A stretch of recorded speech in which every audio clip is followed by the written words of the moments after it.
केहू बकरी के भूसा चुराई लई गए, केहू बकरी के भूसा चुराई लई गए, चुराई लई गई हो, चुराई लई गई हो, चुराई लई गई। केहू बकरी के भूसा चुराई लई गए, केहू बकरी के भूसा चुराई लई गए।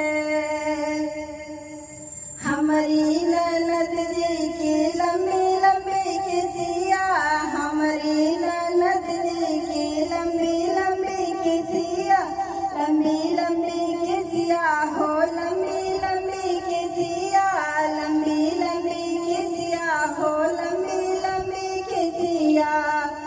केहू गजरा पहिनई के भगाई लई गए, केहू गजरा पहिनई के भगाई लई गए। केहू बकरी के भूसा चुराई लई गए, केहू बकरी के भूसा चुराई लई गए, केहू बकरी के भूसा चुराई लई गए। हमारी ननद जी की पतरी कमरिया, हमारी ननद जी की पतरी कमरिया, पतरी कमरिया हो, पतरी कमरिया, पतरी कमरिया हो, पतरी कमरिया। केहू सड़िया पहिनई के पटाई लई गए, केहू सड़िया पहिनई के पटाई लई गए। केहू बकरी के भूसा चुराई लई गए, केहू बकरी के भूसा चुराई लई गए।